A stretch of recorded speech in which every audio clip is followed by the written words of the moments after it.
আমি আমার খুব ঘনিষ্ঠ একজন বন্ধুর পক্ষ থেকে প্রশ্নটা করছি। সে একজন অমুসলিম, সে তার নাম প্রকাশ করতে চায় না, আর সে পেশায় একজন ইঞ্জিনিয়ার।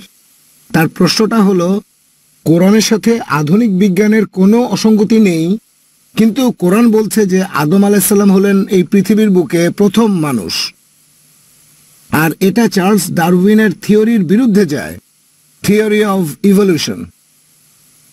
ভাই প্রশ্ন করলেন যে কোরআন আধুনিক বিজ্ঞানের সাথে সঙ্গতিপূর্ণ, কিন্তু কোরআনের এই কথাটা মানেন না যে আদম আলাইসাল্লাম হলেন প্রথম মানুষ। এটা ডারউইনের থিওরির বিরুদ্ধে যায়। আমি আপনার সঙ্গে একমত। কোরআন ডারউইনের থিওরির সাথে একমত নয়, কারণ ডারউইনেরটা হচ্ছে থিওরি।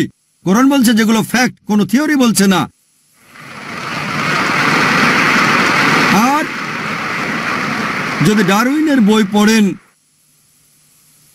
ডারউইনের বই পড়লে দেখবেন অরিজিন অফ স্পিসিস বলা হয়েছে যে চার্লস ডারউইন বিগল নামে একটা জাহাজে ভ্রমণ করেছিলেন, আর তারপর তিনি গেলেন গ্যালাপাগোস নামে একটা দ্বীপে। সেখানে দেখলেন পাখিরা ঠোঁট দিয়ে ছিদ্র করছে, গর্ত খুঁড়ছে, আর গর্তের গভীরতার উপর নির্ভর করে এই পাখিদের ঠোঁট বড় বা ছোট হয়ে থাকে।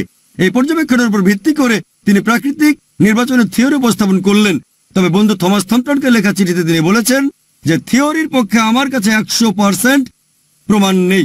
আসলে এই থিওরি দিয়ে আমি ভ্রূণবিদ্যা আর প্রাথমিক শরীর গঠন ব্যাখ্যা করতে পারবো, তাই থিওরিটা উপস্থাপন করেছি। তাহলে ডারউইন নিজেও মেনে নিয়েছেন যে এখানে একটা ফাঁক আছে, আর সেই কারণে স্কুলে থাকতে কাউকে অপমান করতে গেলে বলা হতো যে তুমি যদি ডারউইনের সময় এই পৃথিবীতে থাকতে তাহলে থিওরিটা সত্যি প্রমাণিত হতো, তার মানে তুমি দেখতে বানরের মতো।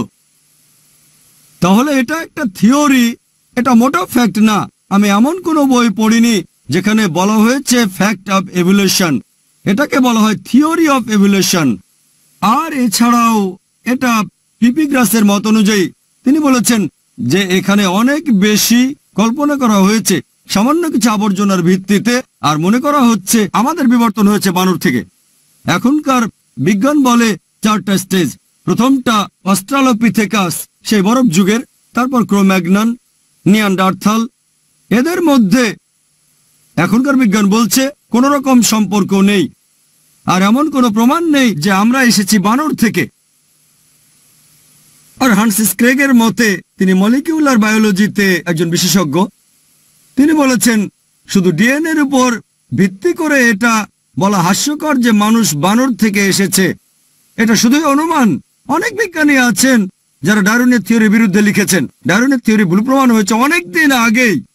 ইদানিং এই জিনিসগুলো আবার ইন্টারনেটে এসেছে। আচ্ছা, ডারউইনের থিওরি, এই সবগুলো অনুমান। তবে ডারউইনের কথা সঠিক যে প্রাণের সৃষ্টি হয়েছে পানি থেকে, সমস্যা নেই। কোরআন এই কথা বলছে, সূরা আম্বিয়া অধ্যায় 21 আয়াত নম্বর 30। তার কিছু কথা সঠিক, তবে সামগ্রিকভাবে যে মানুষের বিবর্তন হয়েছে বানর থেকে, এটা অবৈজ্ঞানিক, এটা থিওরি, কোনো ফ্যাক্ট না। আশা করি উত্তরটা পেয়েছেন।